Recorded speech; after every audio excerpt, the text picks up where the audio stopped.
hemos estado hablando la importancia que tienen los lenguajes de programación y también la gran distinción que vamos a realizar de lo que es un lenguaje de programación tradicional contra un lenguaje de programación para inteligencia artificial, en donde vamos a ver que precisamente aquí la característica de la máquina es importante cuando nosotros tratamos de simular precisamente lo que vienen a ser las redes neuronales. Mencionábamos ahí la importancia de hacer búsquedas en paralelo para simular precisamente la sinapsis del cerebro y las ramificaciones que tiene al mismo tiempo para ir haciendo esos caminos en paralelo.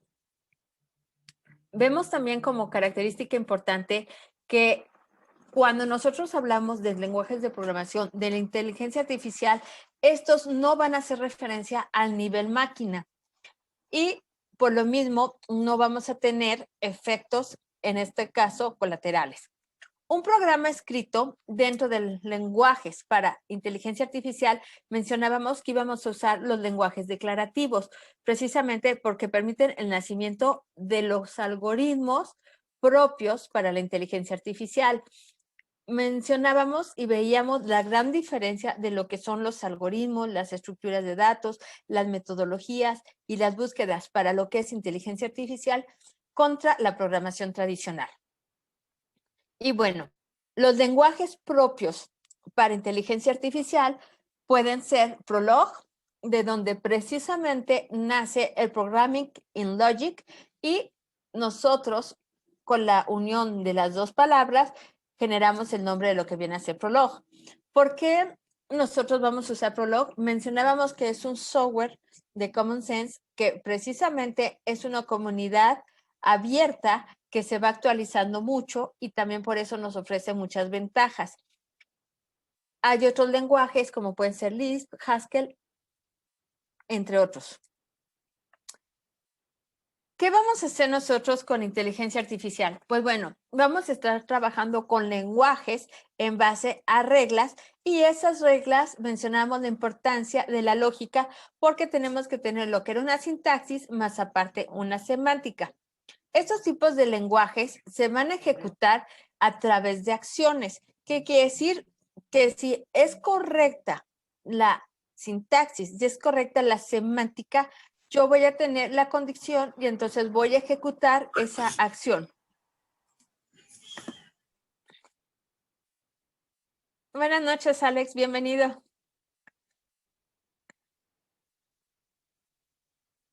Vamos a ver, por lo mismo, que como característica importante para lo que es inteligencia artificial, recordar que nosotros vamos a estar trabajando con lenguajes declarativos.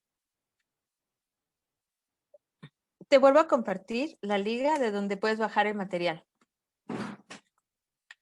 Esto quiere decir que nosotros precisamente lo que vamos a hacer es solucionar el problema, pero a través de la descripción. Si ustedes recuerdan, veíamos que en la programación tradicional teníamos nosotros que decirle paso a paso lo que queríamos y el cómo, precisamente a través de lo que conocemos como una receta, que era lo que hacíamos en nuestros algoritmos. Acá en inteligencia artificial, lo que vamos a tener nosotros es el resultado final, en este caso ya lo que me va a dar la consecuencia de esa receta, y exactamente lo voy a decir cómo quiero llegar a eso. Esto es importante porque nosotros trabajamos con objetos y la relación con estos objetos. Veíamos que por eso los sistemas expertos que son basados en programación en objetos era el primer paso y el acercamiento más fácil hacia lo que es la inteligencia artificial. Para ello, nosotros tenemos que unificar y tenemos que tener estructuras de datos basadas, mencionábamos, en árboles o en grafos. ¿Qué objetos tenemos? Por ejemplo, Juan, libro. ¿Cuál sería la relación? Tiene. Y entonces quiere decir que este hecho, Juan tiene un libro.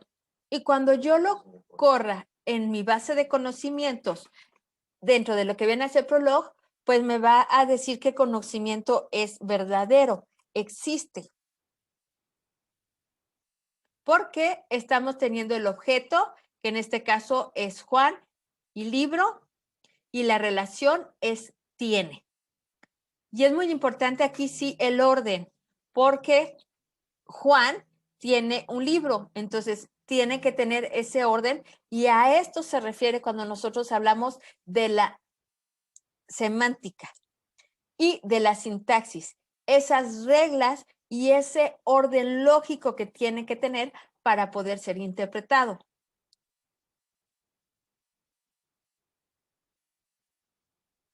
La sintaxis va a consistir precisamente en que yo voy a poder declarar los hechos, pero en esos hechos nosotros vamos a trabajar con objetos y sus relaciones.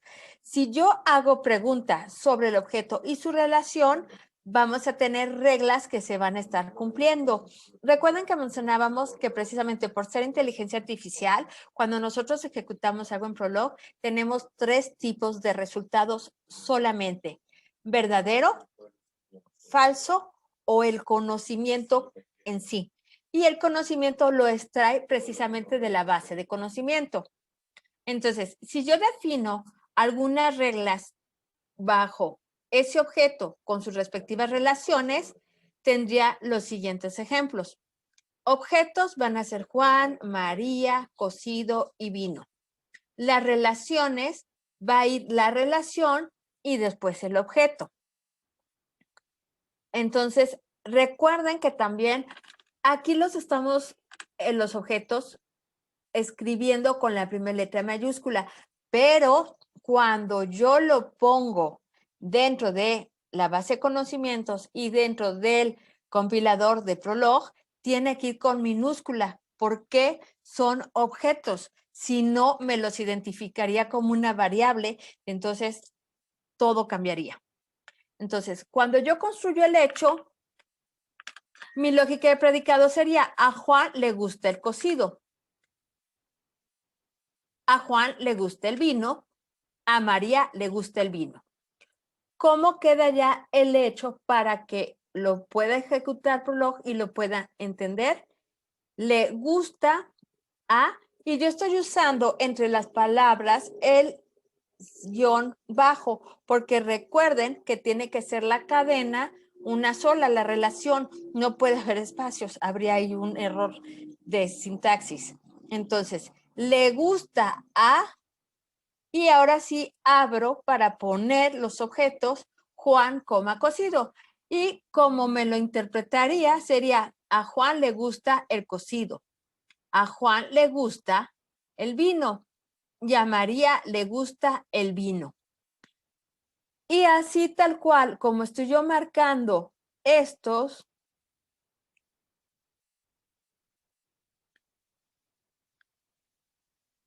hechos, aquí se los subrayo, tal cual los metería yo en mi base de conocimiento.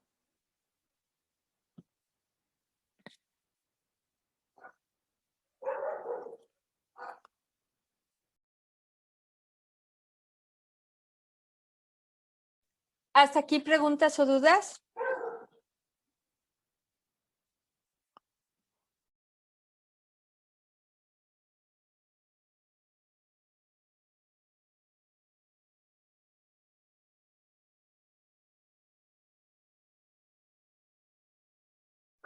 Ok, excelente, continuamos. Entonces, en la lógica de primer orden, se van a formular las preguntas sobre el dominio del problema y el intérprete del lenguaje lógico va a tratar de encontrar esa respuesta. El conocimiento sobre el problema se va a expresar precisamente de la forma de los predicados y esos los vamos a entender como axiomas que establecen relaciones sobre los símbolos. Entonces, prácticamente lo que acabamos de ver, los hechos, los podemos comprender como predicados axiomáticos que representan los datos del dominio del problema. Y voy a regresar tantito la diapositiva para que lo puedan ver. Entonces, aquí tenemos nosotros el enunciado con la lógica de predicado y cómo lo convertiría yo en un hecho para que precisamente se cumpla ese axioma y Prolog lo pueda interpretar. ¿Cómo diseñar un lenguaje? Aquí es muy importante tener las siguientes consideraciones y esto sí aplica tanto para lo que es la programación tradicional como la programación en inteligencia artificial. Vamos a tener 3 factores que son clave. Tener siempre presente la computadora, porque va a ser el medio bajo el cual nosotros vamos a ejecutar los programas. Y aquí es clara la distinción en inteligencia artificial por lo siguiente. Mencionábamos que nosotros vamos a tener dispositivos específicos para inteligencia artificial, los famosos cientefactos. ¿A qué nos referimos? A dispositivos científicos realizados por humanos para leer estímulos sensoriales y de esta forma interactuar con la inteligencia artificial. Puede ser un casco, una manopla, unos lentes, puede ser incluso un simulador, la cámara completa de la simulación. Entonces, por eso es muy importante la computadora. Si nosotros hablamos ahora de una computadora para simular redes neuronales, es todavía mucho más complejo porque estamos hablando de proceso y procesamiento en paralelo a gran velocidad para simular precisamente, mencionábamos, esa sinapsis, que quiere decir que al mismo tiempo se tienen las conexiones simulando cómo funciona en nuestro cerebro y da una respuesta muy rápida. La segunda sería identificar el modelo de ejecución y aquí, ojo, en computación tradicional funcionan las computadoras virtuales, pero aquí todavía, y hablamos de lenguajes en equipo real, y a pesar de eso hemos visto que algunas computadoras virtuales en algunos procesos muy específicos llegan a tener precisamente complejidad. Entonces, es sumamente importante lo que se trabaja para lo que viene a ser precisamente inteligencia artificial. ¿Dónde podemos tener computadoras virtuales? Pues también cuando nosotros bajamos precisamente algunos sistemas de protección para que no se puedan identificar las IPs, no se puedan identificar o localizar los servidores. Se ocuparían precisamente estas computadoras virtuales, pero estamos hablando de 2 actividades muy diferentes. Y el tercero vendría a ser el modelo de computadora que el lenguaje implementa, porque precisamente el lenguaje va a ir asociado a características específicas para poderlo ejecutar.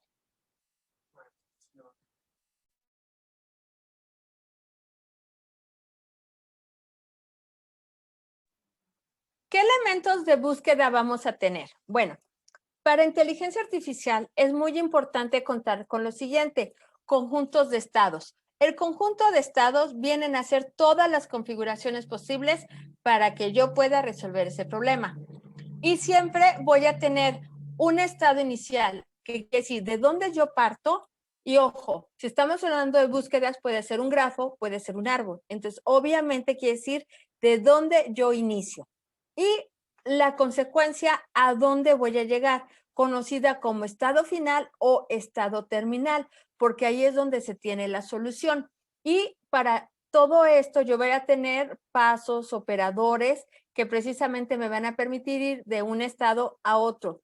Aquí es muy importante recordar que en inteligencia artificial, aunque haya solución, si la solución es costosa, compleja, no es factible de realizarse, porque entonces no la podrían tener las personas.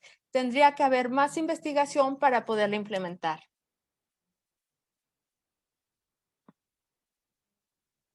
¿Qué consideraciones tengo que tener en cuenta? El abarcamiento. Siempre que lo haya, se encuentra la solución. Aquí mencionábamos que precisamente a diferencia de la programación tradicional, donde una respuesta es sí o no, hablamos de una base de conocimientos, no de una base de datos. Entonces, conocimiento siempre va a haber, pero puede el conocimiento ser muy complejo.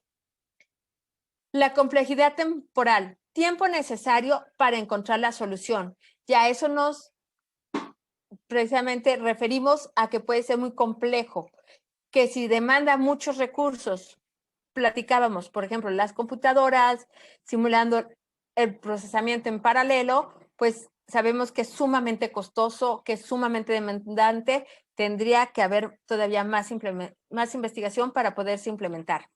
La complejidad espacial, y esto viene a ser la memoria para efectuar la búsqueda y va totalmente relacionado precisamente con ese procesamiento en paralelo.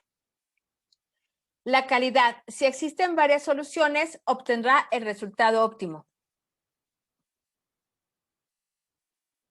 El espacio de estado. Mencionábamos que el espacio de estado es precisamente todas aquellas configuraciones que yo tengo que realizar para poder llegar a un estado final o estado terminal y precisamente dar solución a esa problemática, desde el inicio hasta su fin. Aquí tenemos un ejemplo y este precisamente nos viene a indicar una gráfica o un esquema de un árbol. Y entonces nosotros tenemos y partimos precisamente de lo que viene a ser nuestra raíz, en donde la pregunta es, ¿puede volar? Si sí, es un pájaro. Si no, infiero otra pregunta, ¿puede ladrar? Si sí, es un perro. Si no, automáticamente es un gato. Y entonces con esto yo puedo pasar a construir a través de este árbol lo que viene a ser, ahora sí, mi lógica de predicados y mis hechos para hacer mi relación con mis objetos y tener mi base de conocimientos.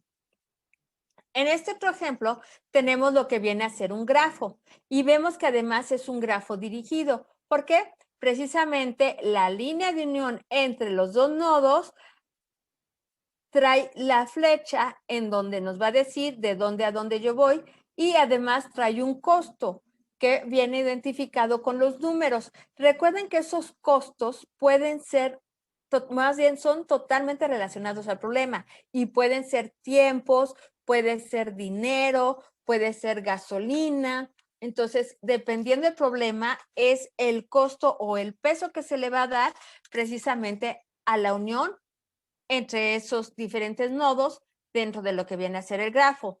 Y entonces aquí tenemos que nosotros partimos de A a B con un costo de 5, pero de B a C con un costo de 2.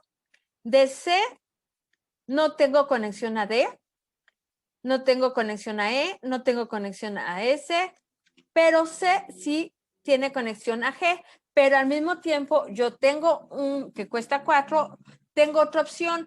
Si yo voy a B, C para llegar a G, tendría que sumar 5 más 2, 7, más 4 me daría 11. Si yo decido ir de A a G directo, estoy ahorrando porque mi costo sería de 10. Entonces, realmente aquí la ruta factible sería de A a G. ¿Qué ejemplo real podríamos implementar aquí? Por ejemplo, vialidades, puentes, caminos para ir de una ciudad a otra, alternativas de solución, de inversión. Entonces, así es como se van construyendo precisamente los grafos y también las búsquedas a través de los grafos.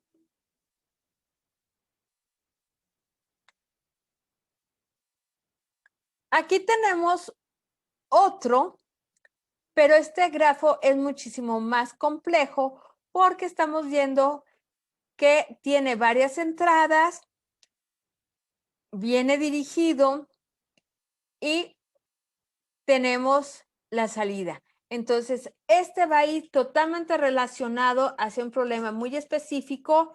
Aquí observamos que no tenemos costos ni pesos dentro de lo que viene a ser la dirección en el propio grafo. Entonces, sí tendría que venir muy bien cuál es la problemática para poder implementar la mejor búsqueda y solución a este grafo.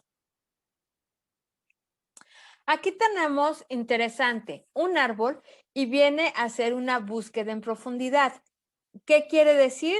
Que de un nodo inicial tengo varias ramas y además varias alternativas dentro de esas ramas para implementar. porque vienen muchos nodos, vienen muchos sucesores, antecesores, vienen muchos hijos, vienen muchas herencias y yo tendría que implementar de dónde a dónde voy a ir.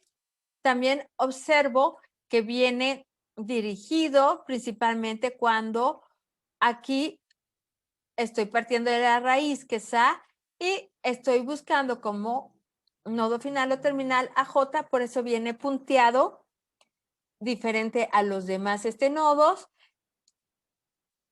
y observo los pesos y las direcciones posibles. Esos serán nada más ejemplos para visualizar. Ahora sí vamos a analizar cada uno de ellos. ¿Hasta aquí alguna pregunta?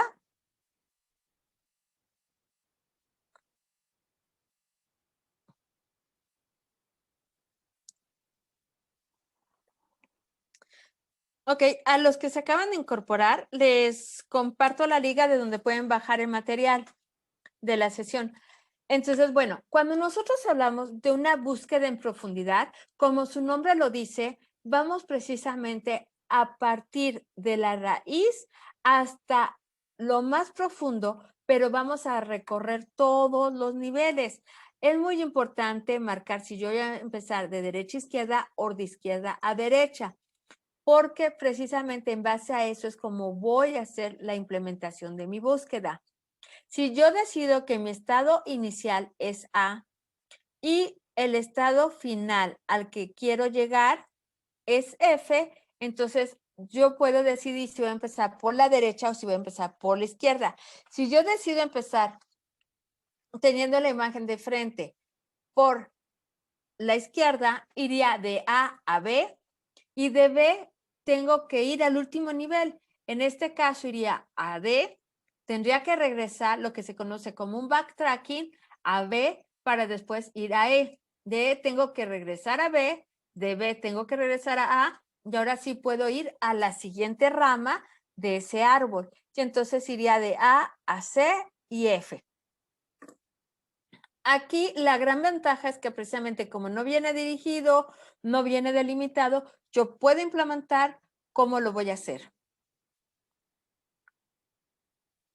Cuando nosotros hablamos de la búsqueda en amplitud, a diferencia de la profundidad, que partimos del nodo hasta la rama más profunda, definiendo el lado por el cual voy a ir, yo voy a evaluar en la búsqueda en amplitud los niveles. Esto quiere decir como si yo recorriera pisos. Y entonces lo que voy a hacer es del nodo raíz de A es el nivel 0. Inmediatamente voy a ir al siguiente nivel. Lo mismo, yo implemento si empiezo por la derecha o por la izquierda y puedo comenzar BC. De ahí inmediatamente paso al siguiente nivel, iría D, E y F.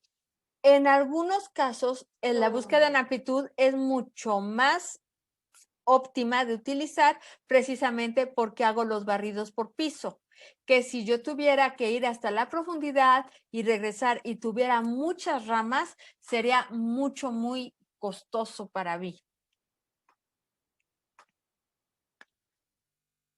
Y aquí vemos uno mucho más complejo, en donde precisamente, como lo voy a hacer la búsqueda en amplitud por pisos, voy a luego BC, luego DEFG, luego HIJKLMNO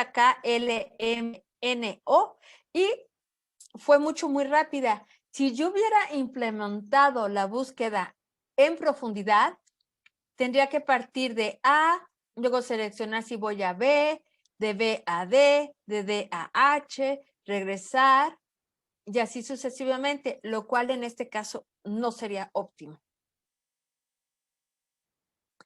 La búsqueda por escalada va a depender si quiero maximizar o minimizar una variable.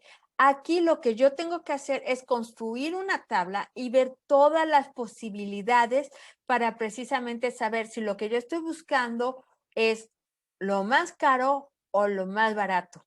Entonces, solamente construyendo esa tabla puedo tener todas las alternativas y entonces saber qué estoy implementando. Si yo decido que mi estado inicial es A y mi estado objetivo o terminal o final es D, Entonces, lo primero que tengo que hacer es poner todos los elementos A, B, C, D, E y después en la parte de abajo de la tabla para construir precisamente una matriz A, B, C, D y E. Y entonces yo veo que de A a A, como se apunta a sí mismo, no invierto nada, vendría a ser un 0. Pero si yo parto de A a B, ya el costo aquí es de 23.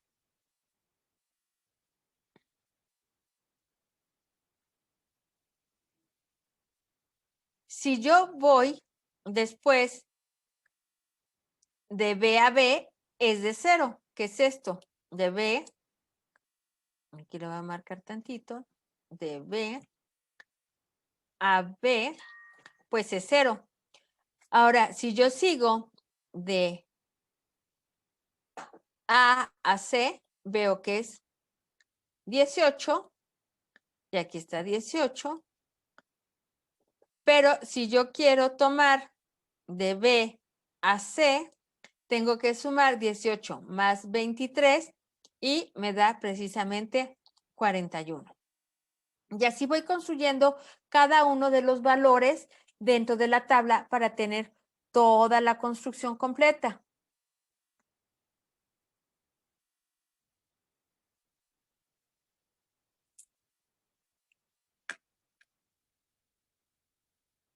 La búsqueda por máxima pendiente.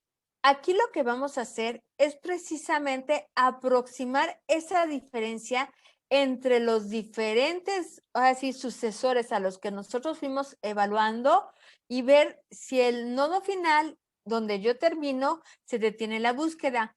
Y es muy similar al anterior. Tengo que construir toda la tabla y mencionábamos que si tenemos como nodo inicial A y como nodo final D, pero yo estoy buscando en este caso la máxima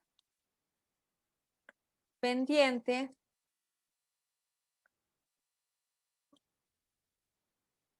Aquí la máxima. Pues tendría que ver cuál es exactamente de A a D la más cara. Y vemos que la única forma de llegar de A a D sería 23 más 14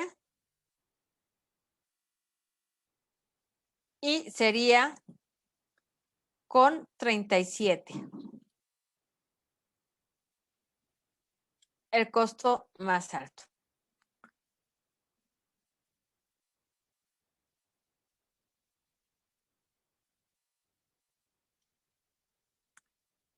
Cuando nosotros vamos haciendo lo que se conoce como primera mejora, es precisamente ir quitando aquellos nodos que van a ser distractores y que al final no me van a dar la solución a lo que a mí me interesa para que precisamente yo pueda construir mi tabla y la pueda construir de la manera más rápida. Entonces, aquí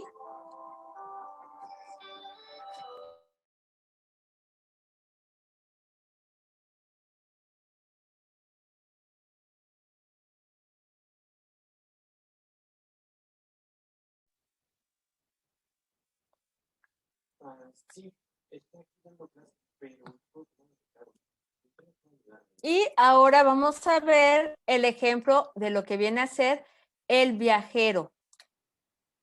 Este ejemplo es muy común y se lleva a cabo con mucha frecuencia cuando precisamente se van a construir lo que vienen a ser camino, lo que vienen a ser alternativas, lo que vienen a ser precisamente toma de decisiones importantes. Por aquí, más adelante, ustedes van a hacer en una de las actividades precisamente un ejemplo muy enfocado a esto. Tenemos que llegar de un lugar a otro, pero en el ejemplo que ustedes van a hacer, solamente tiene que ser con una sola pasada. No pueden dos veces o tener un cruce. Entonces, ahí es donde viene la complejidad de precisamente tomar los mejores caminos. Esto nos ayuda mucho cuando nosotros hablamos de un concepto que ha empezado a ser muy importante y a modernizarse, que es ciudades crecientes planeadas. ¿Qué quiere decir? Que las ciudades tuvieran maneras óptimas de todos los recursos, de las vías de comunicación. Antes las ciudades crecían conforme la demanda, la necesidad, pero después llegaba un punto en que había demasiados problemas y entonces se tiene que precisamente hacer planteamientos como estos para poder dar alternativas y solución de mejora de calidad.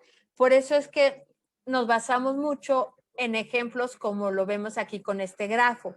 Y entonces quiere decir que yo voy a poner todas las opciones del tour, pero todas las opciones también de longitud. Por eso mencionábamos, puede ser tiempo invertido de un lugar a otro, puede ser gasto en gasolina de un lugar a otro, pueden ser, dependiendo lo que a mí me signifique la problemática, la solución que tengo que dar. Y entonces aquí vamos a ver que tenemos la opción de a B, de B a C, de C a D y de D a A. Pero si yo sumo todas esas alternativas, voy a tener un costo o una inversión de 18. Yo tengo otra alternativa que es de a B, luego a D, luego a C y regresar a A, que es prácticamente como si nosotros construyéramos un periférico, ir por todo alrededor. Y aquí vemos que la inversión es de 11 y por eso la marcamos como la óptima, que realmente son las únicas dos alternativas factibles que yo voy a tener. Después hago otra posibilidad con A, C, B, D y A, pero también sube demasiado el costo a 23. Vuelvo a hacer otra alternativa que es A, C, D, B y A y vuelvo a tener ahí un costo óptimo, ideal, 11. Entonces, aquí yo ya tengo dos opciones para poder planear lo que quiero dar de solución. ¿Hasta aquí dudas o preguntas?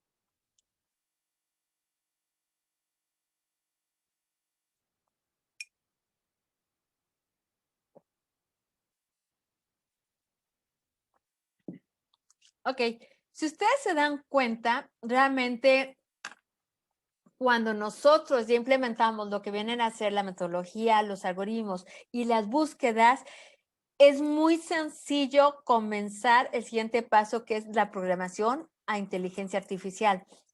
Pero sí tenemos que romper la forma tradicional que tenemos de hacer programación, porque las estructuras de datos son totalmente diferentes.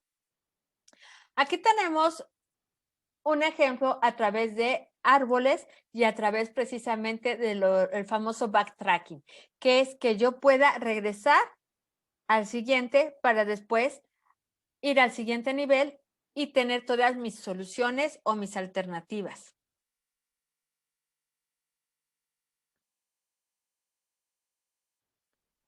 Y aquí vemos estado inicial A y el objetivo va a ser L. Entonces tenemos que vamos a partir de A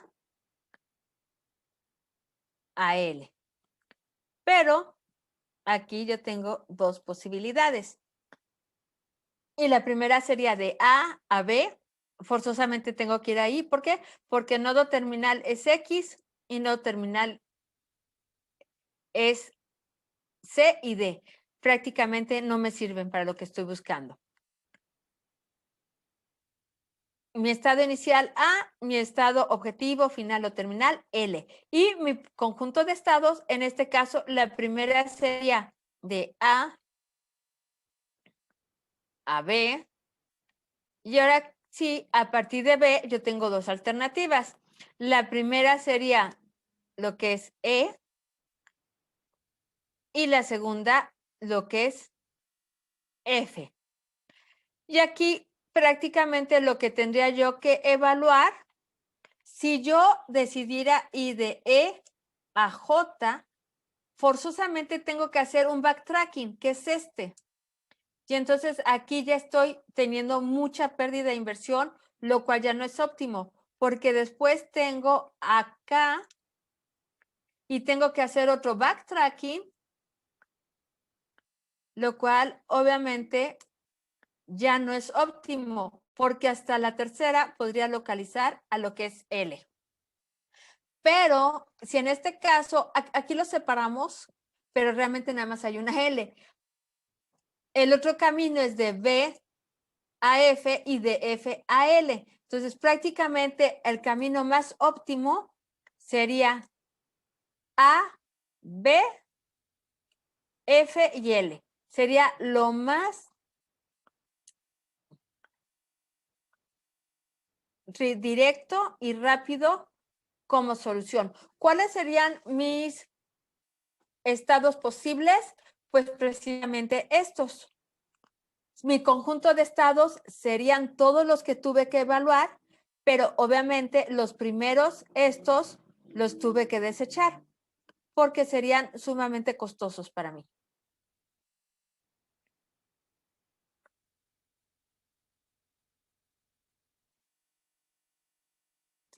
Bueno, vamos a ver que algo muy importante es, Prolog responde a la necesidad de un lenguaje formal específico que permite expresar el máximo la riqueza del lenguaje natural.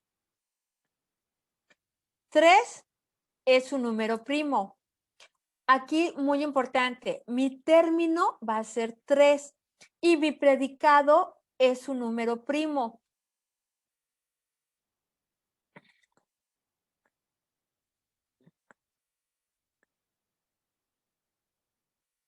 La simbolización que yo voy a tener va a ser la siguiente. Término se representa con letras minúsculas. Aquí recuerden que siempre es bueno poner letras relacionadas a lo que estamos trabajando para poderlas identificar muy rápido. Y el predicado lo vamos a identificar con letras mayúsculas, por lo que se representa de la siguiente manera. QP. ¿Y cómo lo leería? Pues precisamente dijimos que Q, que es el predicado, es un número primo, el 3.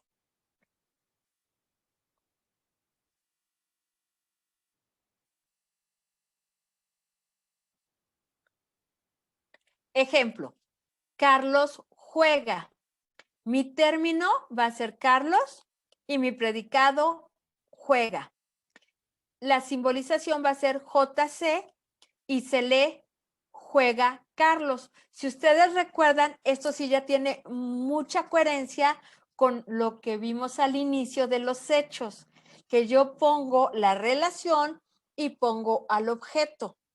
Y así es precisamente como Prolog puede leer e identificar la base de conocimientos. Otro ejemplo sería, Jorge está esperando pacientemente. ¿Cuál sería mi término y cuál mi simbolización?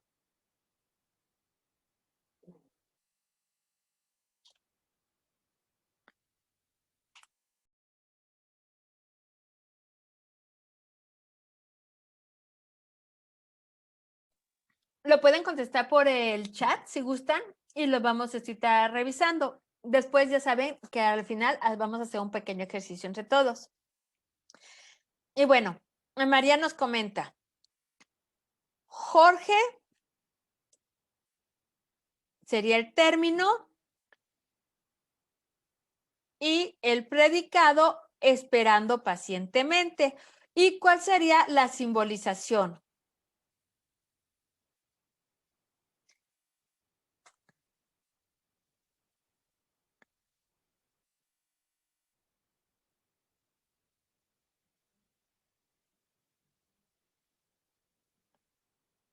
Recuerden que con la simbolización es como yo le voy a dar al Prolog la relación y el objeto.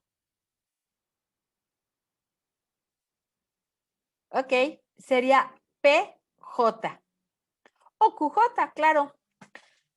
¿Por qué le puse P? porque voy a relacionarlo con pacientemente y J con Jorge. Entonces, mi simbolización sería P mayúscula J.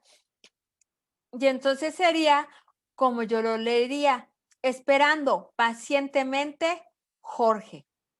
Si yo quisiera todavía depurarlo más, sería pacientemente Jorge. Pero aquí sí es importante poner esperando pacientemente.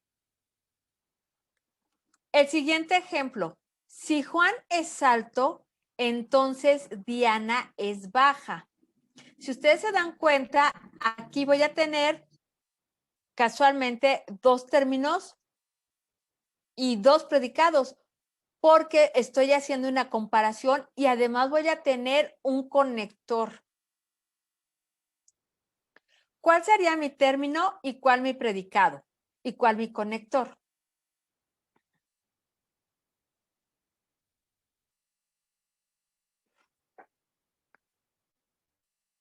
Ok, Alex nos comenta Juan y Diana. ¿Ellos qué serían? Término, perfecto. ¿Y cuál sería mi predicado?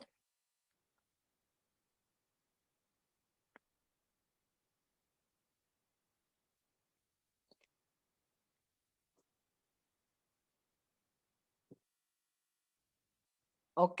Sería alto y bajo, porque tengo conectores. ¿Cuáles serían los conectores?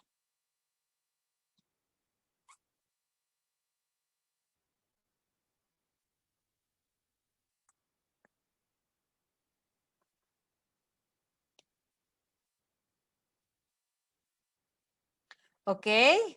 Es entonces, y vamos a ver aquí. El término Juan y Diana, predicado alto y bajo. Conector, entonces, ¿cómo lo simbolizo? AJ, porque estoy diciendo alto Juan, y la flecha, entonces, bajo Diana.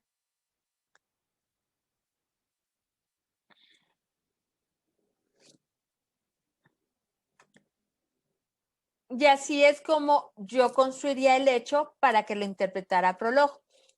El siguiente ejemplo sería, Juan ganará si y solo si entrena cada día. Términos, predicado y conector. Observen que mi conector en este caso es una condicional, como normalmente las trabajamos.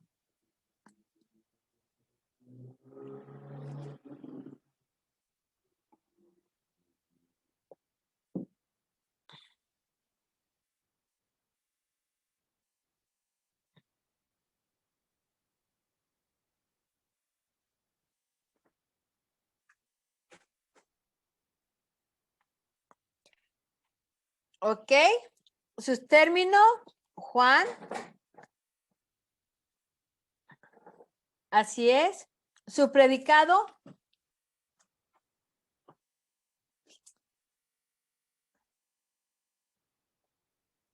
Ok. Observen, si yo nada más considero entrena cada día, ¿qué le va a permitir a Juan?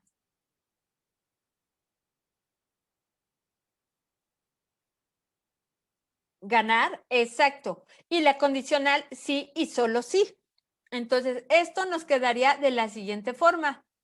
Término Juan, predicado ganará, entrena, porque uno está condicionando al otro. O sea, esa es la relación. Y el conector sí y solo sí. Y como aquí es un conector de sí y sí, va a ser la flecha con la doble cabeza. Y entonces la simbolización, como lo voy a leer, es ganará Juan, sí y solo sí, entrena Juan. Y entonces vemos la relación, el objeto y la condicional.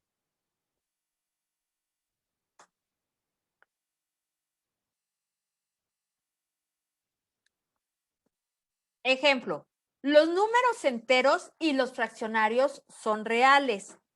¿Cuál sería el término o términos predicado y conector?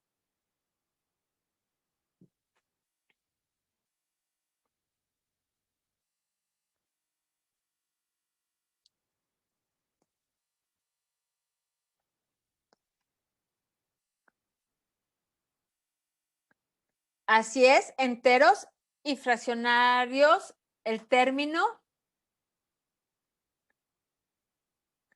El predicado sería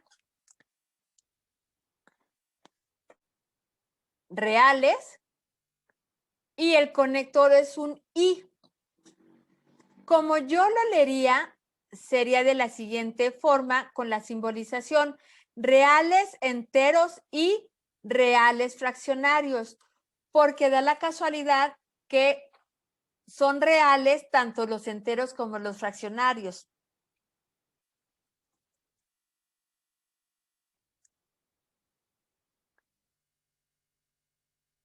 Ok, el siguiente ejercicio. De los siguientes enunciados, construir los hechos para Prolog. El diamante es valioso. Ana es una mujer. Juan tiene el libro. Juan da el libro a María. Si nosotros, con lo que ya vimos ahorita, la lógica de predicados, ya podemos construir los hechos, que va a ser la relación y el objeto, como lo entendería Prolog tal cual, nos quedaría de la siguiente forma. Valioso, el diamante, mujer, es Ana, Juan tiene un libro, Juan da un libro a María. Y observen que en el último es muy importante, mencionábamos el orden de los objetos para que precisamente haya un conocimiento, porque existe la sintaxis, existe la semántica y en ese orden lo va a resolver.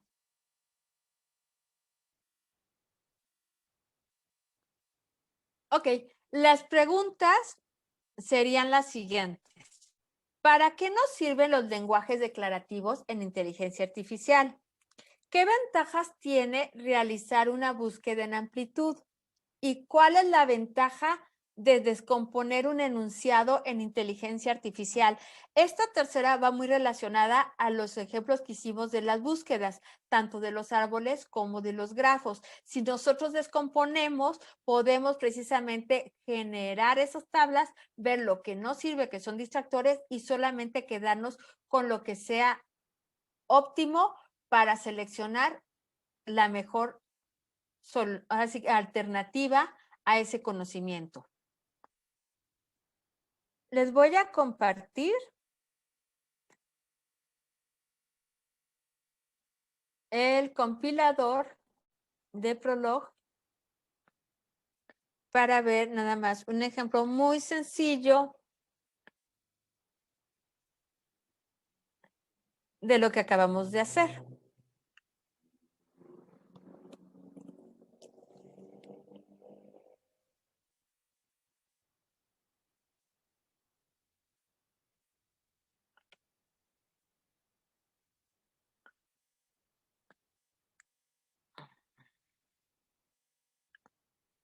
Ok.